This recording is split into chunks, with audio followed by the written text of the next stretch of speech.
Hey guys, it is Fatal Fusion with Fatal Fusion Studios, and today we're going to go ahead and look at some Redstone and Minecraft. Now, just, to keep you like, oh, I already know Redstone, I don't need this, why are you doing this? Because we're not only just going to cover basics of Redstone, we're going to go all the way up to how people build the huge 5,000 block radius Redstone computer giants. Okay, I know you're probably sitting there, you're like, mind equals blown when you see those things, you're like, oh my gosh, who has that time? It doesn't take that long. It's not that hard. You don't need to be genius to do it. It's fairly simple. But to understand that, we have to understand all the 8 properties of Redstone, how to use them, and then we're going to go ahead and build such stuff just like that. Now, the 8 properties, or things we're going to talk about today, are conductors, loops, inverters, actions, restreams, memory, instances, and bud switches.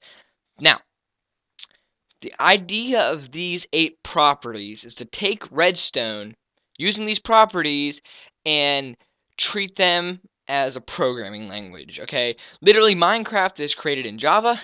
Java is a programming language. We're using a programming language and a programming language without actually programming. We're using an OR to program. It's weird. It's cool. Now, I'm a huge programmer because here's like I like to think, If I open Microsoft Word or Google Chrome or Visual C or iTunes, when I open those programs, I love to be a programmer. That's what I love to do. Why? Because I like to open those programs and know exactly how, when I'm in Google Chrome and I click on the back button, how that works, or exactly when I'm in Microsoft Word and I save a document, how that works. That's why I love being a programmer. And especially when you download my Redstone creations like the FFS Harvester, CobbleGen, and Player Shop, even though you could download that, implement them, and use them, it's cool if you know how I did that. You're like, oh, that's how he got that to work. But most people can't say that, and that's sad to play Minecraft and not be able to comprehend those things. So, I'm sorry, I went to screensaver there. Okay, we're back. Anyway, let's go ahead and get started with the tutorial. Now, behind me, I have, once again, the list of the 8 properties, and we're going to go ahead and get started by simply tossing everything out of the dispenser that I can. Okay, there we have blink fires. Now, all this stuff here is the things you're going to need for this tutorial. Now, I'm going to go ahead and break these down into categories. If I believe this goes, these 2 are down here. Then we have the lever. That. These 2. Okay, here we go. Now, this is our main guy here, the redstone. And then here, all of this stuff are instances. This is a, what did I call it? This is a restreamer. And then these 2 are actions. Now, you actually know what they are. These are pistons and whatnot. But that's what we call them in Redstone properties-wise. These are the 9 things you're going to need to be a perfect redstoner. You can find all these in the creative mode under the Redstone tab. So, we're going to go ahead and get started today. I'm just going to pop those up here for quick resources in case I need them. I'll be in creative mode today, and this stuff is all accessible in survival, so I hope you have fun. We're going to start off with the basic circuit. And if you already know stuff at the basic circuit and you just want to go ahead and continue your way on down here through all the stuff, well, I'm just giving you a nice little preview here. It's pretty simple. Fast forward the video until you see something that looks like you're liking that you see right now, and go ahead and watch that. So we're going to go right into the basic circuit. Now, I have myself a little lamp up here and a light switch. When I flip that light switch, the lamp turns on. When I turn the light switch off, oh, sorry, I double-clicked that. It turns off. So, So, actually, let me go ahead in here, and we have a book, which is actually programmed into some random programming language I came up. So, if you're a programmer or you're just a regular person, you should be able to understand this. But this is the code behind the idea of what we did. So, this is Redstone output, or our basic circuit code. Here's how this works. It's pretty simple. In here, when I flip this button, a signal is actually passed through this wall into our redstone. The redstone circuit is then put through here and keeps following the circuit path, until it arrives at our lamp. So that is what the circuit looks like, and it's pretty simple. Once I go ahead and activate this redstone, Circuit is passed to the lamp, and it is activating. Here's the code for that. We're going to include redstone.h, which just means we're using redstone. And then I'm going to create a new redstone variable, which is int, which means an integer, which means it can only hold numbers that are not decimals. So we gave it 0. We're going to use the numbers 0 and 1 all throughout this tutorial because those are the binary numbers, which a computer uses. If redstone is 0, it's not active. If it's 1, it's active. We're going to create a new instance, which I showed you the instances before. An instance is basically something that when it is activated or clicked or something in that manner, it emits a redstone signal for the amount of time that it's activated. So we created a new lever instance, and then we said lever.onClick, which means when you click that lever, we're going to set redstone to true. So by default, if that lever is not clicked, redstone will be false. So that's exactly what happens. We turn redstone or lever not clicked, and the redstone becomes false. So that is the code behind this basic output circuit thing. Now, here's all the instances. We have a lever, we have the button, we have the pressure plate, and let me go ahead and we have our tripwire. Now, I know there's a redstone torch, but you'll see some of that in the next thing, so we're just going to go ahead and skip over that. Okay, and next we have is the inverted signal. Now, this is a huge one, and I'm surprised a lot of people don't know how to do this, but simply if I press this, that lamp turns on as normal. Now, it has a little bit of delay, but compare it like this if you're a programmer. We have C++ over here, we have Java over here. Although, if you're not a programmer, I'll explain it like this. Even though this is more efficient with that turning on, this is so many more options. This is the best language to choose, although it could be slower depending on how you design it. Now, the inverted signal is, once again, we have our block here, which the lever is in front of or behind or whatever you want to say, and the redstone signal is passed through, except this time it is passed through into a torch. When a redstone signal is emitted to a torch, the redstone torch actually turns off. So it's like an inversed switch. Okay, so the cool thing is that signal actually can pass through a block to the torch above, as if a signal is being outputted here. So if this torch is on, which means this block's getting a signal, this torch must be turned off, which means there's no current going through. So if I turn this on, off, current, lamp. Now, here's the code for this system here. We're going to go ahead and create our new redstone, our instance, which is our lever, and our another instance, which is the torch, and say if you click the lever, make redstone true, or 1, or whatever you want to say, it means redstone is activated, and then we're going to say torch.active, which means if the torch is lit, then redstone is true, and the torch has no signal, which means the next torch, not the torch that is activated, the next torch no longer has the signal. It's turned off. If the else, which means if the torch is not active, then redstone is not active. So that's exactly what you're seeing right here. So, yeah. Let's go ahead and place this back in the chest. Okay, here's another example I have. If it does not just have to be up and down. If a signal is outputted sideways, it also works, and then I have another up and down one. So we have 2 blocks, so these lights should actually switch places. And they do exactly just that.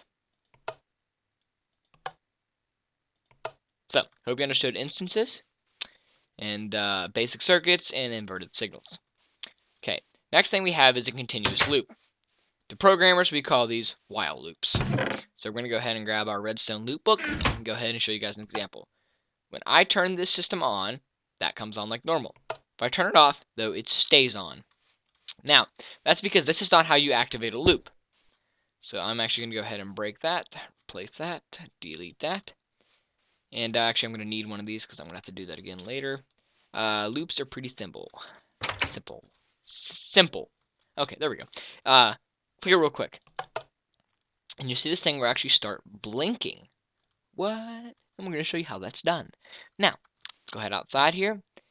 This thing is continuously running with a signal, which means the signal is continuously being inverted, passed into the lamp. So you can go ahead and see the system running in full action. How is that being done? Well, because down here we have redstone repeaters. And what a repeater usually does is it extends a signal. But I'd like you to notice that if I break this and let that stop here, the repeater default comes like this, which means if these 2 torches are closest together, the signal passes through as if this was a block of redstone. But it also acts like a torch, which strengthens the signal. This is signal 1, 2, 3, 4. The longer the two torches are further apart, the more of a delay the signal takes to pass through. So, even though these are 1, they do have a slight delay, which means as a signal is being passed through these, it has a slight delay, which means this will run in a continuous circle, and it would not run like that if we just had this regular redstone loop, because, well, that would just light up. But since these do always have a slight delay, even if you can't tell by the visual eye or the naked eye, it's always going to run a loop. So we have to go and click that really fast, and we'll have our continuous loop. Now, if I said earlier, if you just hold this down, it actually lights the entire thing up, because this is always getting power.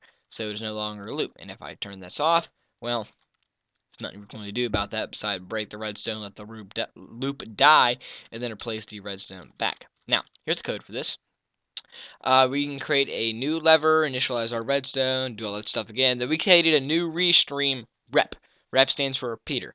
Now we say if you click the lever, which you know, it does the same thing it always does, is initializes the redstone to active. Then we say if the redstone dot click time is 0.1, which means if I click, actually, no, that actually says redstone. That should be lever.click, my bad. So if lever.click time is 0.1, which means if I click that lever for 0.1 of a second, which is what I did earlier, then we're going to initialize this while loop, which say while redstone is active, which it is because you click the lever, then the repeater is going to be allowed to pass a signal. And the repeater's signal strength will be 3. Because 3 was the setting it was on, which let that loop go at the speed at which it did. So, just make sure you know it says if, that should be if rep.click t. That should not be redstone. Or actually, no, if lever.click t. So, not redstone, lever. But, so this should default be on 3, and that is the loop that you saw earlier. There we go. Yeah, that is a redstone loop. And then I have another example out here, which I will be glad to show you.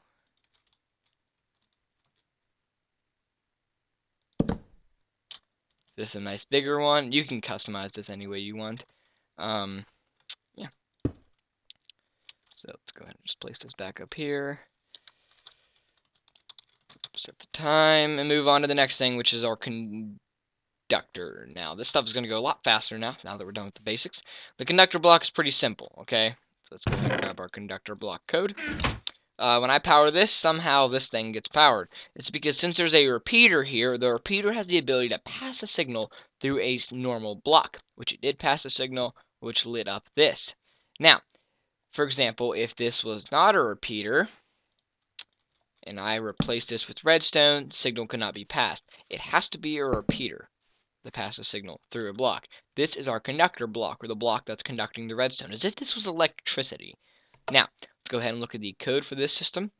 It's pretty simple. Everything's been set up the way it always has, but if you look in the lever.click, I just put include rep there, which means include the repeater stuff that we wrote in the last one, because I don't want to type it all out again. But we said if block.collision, which means if redstone is colliding with that block referring to any element, then the block has an active signal, which means that block can emit a redstone signal, and below that I gave it a radius of 1, which means the block can only emit a redstone signal radius of 1, and it only emits, I didn't put this in here, to the opposite side, which means if I have redstone here, like this, that does not get a signal. Actually, I don't know why I got a signal. Okay, never mind. I actually didn't know that. When I did all this redstone stuff, I thought it only emit. Never mind. Okay, but it emits a radius signal of 1. So you see this is a signal of 2. There we go. And I can't do that. So it only has a block radius signal of 1. Oh, my bad. I don't know why. My mouse just keeps double clicking today. Okay, but anyway, it emits a radius signal of 1. Let's just go ahead and just place this stuff back here. So now that you know how conductors work, let's move on to the next thing. This is an action. So I'm going to click this open here. Grab our actions book and go ahead and shut that back off. Now let's go ahead and explain this real quick, how that actually happened. We start off today with some pistons. Now this is a sticky piston because it actually can go ahead, grab the block, take it down, Push it back up, because that block can stick to the piston. Sticky pistons are this. You see it's got that slime goo on top that you craft it with, which is what makes it different from a regular piston. Now, we use the sideways inverted signal. When the signal is passed from the lever through this, it goes through. This repeater is only to extend the signal. It passes down here, turns this torch off, which retracts this piston, which retracts that block. Let's go ahead and take a look at that all activated. As I said, piston, that you can see how the signal is not strong there, and the signal is fully strengthened here. Turned off, turned off, turned off, turned off, and then powered back on. Let's look at the code for this. It's pretty simple. We initialized everything we did. Then we said new action is piston. If the piston signal is 1, which means if the piston is receiving a redstone signal, because we're using that binary 1 and 0, 1 true, 0 false, then the piston is to push. If the piston is not receiving a signal, it is to pull. Now that was just an extra bracket there that I had to close down the lever on click. But anyway, that doesn't matter. The point is that is the code, and that is why this does what it does. Okay, now over here, I have some more examples of pistons. This here, if I go ahead and push that out and retract it, that is your sticky piston, because it holds it. Next thing we have here is your regular piston. If I push that out and retract it, it does not retract, because it has no sticky surface. Now, this next one, if I push this out, you notice the torch falls off. Items on top of these blocks, when pushed, will not stay. Now, moving on. Next thing we have here, we're getting close to the end, is debug switch. Now, it's pretty simple. If I step on this block, there we go, that's activated. Now, this just basically uses the same type system we showed earlier with conductors. But it's pretty simple. When the conductor block is placed into the conductor placement, or conductor place, or the spot for the conductor should be, it will conduct, like so. Now, the code to make that happen is almost the same as the other one. This is called a debug switch. Now, the debug switch code is pretty simple. We initialize everything like we always did, and then we said for each time the repeater passes the signal to block, redstone should be activated. The block gets an active signal in a radius of 1, which just basically says, by using that for each loop, which says every time this block is in, activate the signal. So activate the conductor. Okay. Now, I have another example over here. This is the way you can use this in a real-life situation. Put down the sapling. This can turn the bud switch off, and we're going to turn the bud switch on. Grow this. In a minute that tree grows, this bottom of the tree actually becomes the conductor. So there you go. And actually, you can turn the conductor off if you wish. And you see the moment I break the bottom of that tree, or if you were to harvest, oh, that's a weird looking tree. Harvest this tree, that would turn off. Now, the last thing, which is our favorite, and my favorite at least, and probably your favorite too, is the idea behind redstone computers. Oh. I know everybody wants to know how redstone computers work, so I'm exactly going to tell you that today. We're going to talk about memory, RAM and ROM. Now, RAM is random access memory, and ROM is read-only memory. Now, here's how this works. When your computer shuts down, anything in RAM deletes itself. RAM is always cleared. ROM is your hard disk. Your hard drive, you're going to use a flash drive, a CD, I don't care, whatever you want to store your crap on. But it means when the computer shuts down and restarts, it is still there. It is your memory that you think of all the time. For example, I have Minecraft open. Minecraft is in my RAM. When I shut down Minecraft and relaunch it, I'm not going to be on the screen you see right now. Everything's going to reset. Exactly. Now, ROM, for example, if I write a document on Microsoft Word and I save that, wherever I saved it, it will be there when the computer restarts. So, first thing we have here is this pressure plate. The pressure plate is going to turn our computer on. So, our computer is now turned on. We'll go ahead and look at the pressure plate system later. This is RAM. And over here we have ROM. So we're going to use ROM, which means I turn the system on, that lights up. When I turn this off, it is still lit up. So I can turn this on, off, whatever I want, that will always stay lit up. That is ROM, which also means if I leave the computer and turn the computer off, it's still lit up when I come back and turn the computer on. Okay. Next one over here we have RAM. So same thing happens, that does that. But when I leave, RAM is deleted. So when I come back and the computer turned on, I can actually redo the system again, which is how they usually save things in these computers. Now, here's how this works. Go ahead and look at this from a nice little aerial view. You see we have our signals coming down here. Pass, pass, pass, pass, pass, pass, pass. we're actually going to go ahead and look at this here. This block, by default, is right here. So it's pretty simple. If I go ahead and take this, place this here, and delete this, this is turned off. When this lever is activated, we have a bud switch, which actually turns this on and also passes the signal through. The signal travels down here, and it also travels, these are just extending repeaters, travels into this piston. The piston pushes this over here, which activates another bud switch, which turns this on and activates this. So when this is actually flipped back off, the piston will push or retract, but it won't retract this block because this is a regular piston, not a sticky piston, which means since this block stays here, we have a signal always active. So, for example, let's go ahead and turn this on. That pushes over. We have a signal, but when I bring this back, it does not retract the block. So there we go. It's now saved in ROM. Now, to reset ROM, it's pretty simple. You're going to use our RAM method. Now, same thing happens. Pushes over, retracts. Still turned on. But when I step on this, you notice the other piston there actually pushes the block back into position and resets itself. Now, how did that do that? We're actually going to explain that right now. So let's go ahead and down here. The pressure plate was on here, which actually sent a signal below it using our inverter system.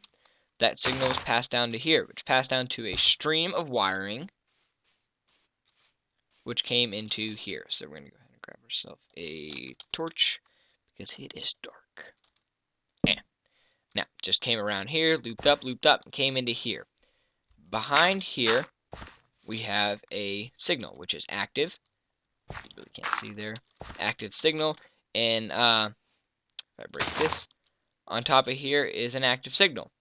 And on top of there is this. So, when I step on that pressure plate, this wiring all gets lit up, which means turns this torch off, which allows this torch to turn on, which allows this piston to activate. So, let's go ahead and activate this. And when I go ahead and give a strong redstone signal down here, just like stepping on the pressure plate, it actually pushes that block over. And the computer, since it's turned off, the computer just does all its resetting, since that's why I used a pressure plate, and that actually moves back into position. So that is the idea behind RAM and ROM in Redstone computers, how to save stuff and what not. So, yeah. So for this ROM here, if I just want to go ahead and delete, all you gotta do is that, and there we are, we deleted. Okay, so that is the ideas behind those. So, once again, I'd like to go ahead and thank you guys for watching. Comment, rate, subscribe, check the link in the description below for the Facebook page, and we'll see you guys for the next episode. Hope you learned something nice about Redstone today. I know this was a very long video, and I hope you enjoyed it, stayed for the whole thing, and you can build something amazing with all these new Redstone techniques and such. This map with all this redstone stuff is available in the link in the description below. So if you want to see a lot of things, or if you just want to go ahead and look at the computer or any of this other redstone properties that may help you in Minecraft, feel free to download it and take a nice look at all of them. And remember, inside of each of these, there is a chest containing a written book with codes. If you're a programmer, that's why I wrote those books, because it makes your life so much easier, I think, in my opinion, just to read those books than to listen to me talk about how Redstone works. So, thanks for watching. See you guys next time.